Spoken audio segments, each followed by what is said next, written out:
Welcome back to our channel. I want to talk to you about why Jews are handling the fight against anti-Semitism so poorly. Almost all you'll hear from Jews is defense, how we're suffering as a result of October 7th, talking about the victims. That's not going to get us anywhere. The only thing that counts in politics or in your image or PR is offense, prying your enemies away from their supporters. Notice how the Palestinians do it. They'll never talk about anything good they do.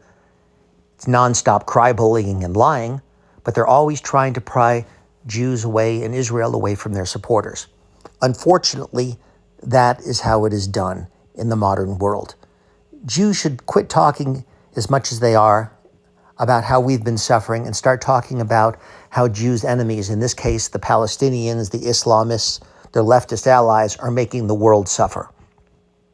When you hear Benjamin Netanyahu talk about how we should go it alone if we need to, finishing off Rafah and finishing off the world, or finishing off Rafah and finishing off the war, what he really should be talking about is how he's saving the rest of the world. Hamas has said that their goal is to murder every Jew on the planet and then to murder every Christian. We're fighting the battle against the Islamists, the Palestinians here in Gaza, so they aren't murdering Christians and Jews and everyone else worldwide.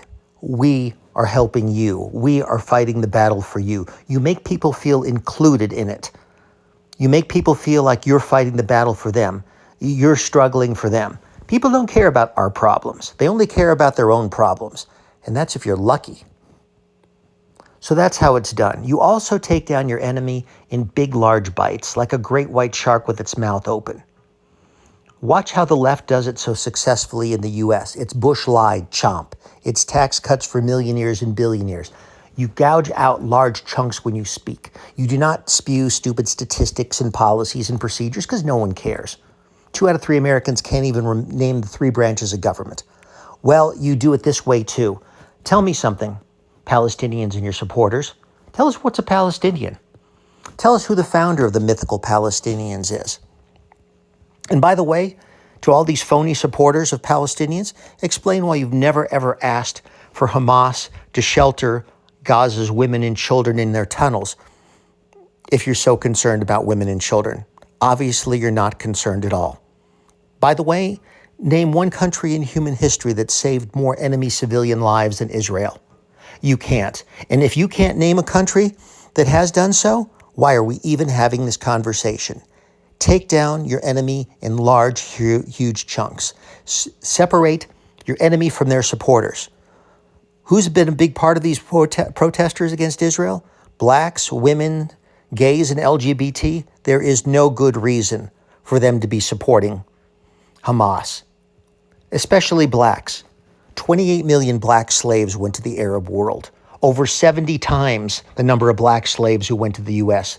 And what do you want to bet? Some percentage of these blacks think that there should be reparations in the U.S.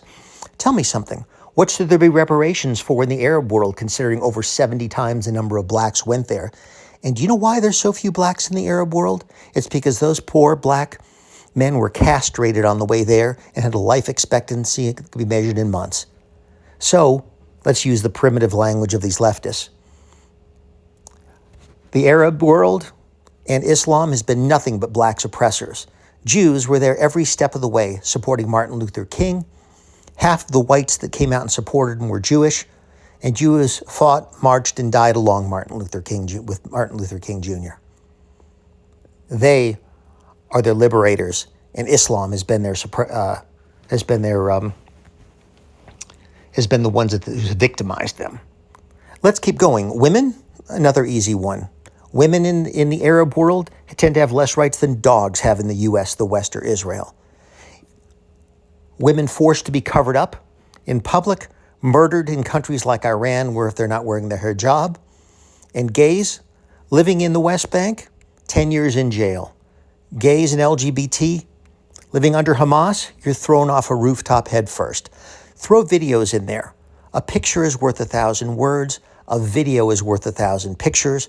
And a live demonstration is priceless. Throw in videos from Memory TV and Pal Watch. They're all over the place. Show what the imams say about what should happen with gay people and LGBT Show the history of the Arab slave trade, where over 70 times the number of black slaves went to the Arab world as opposed to the U.S. and the West.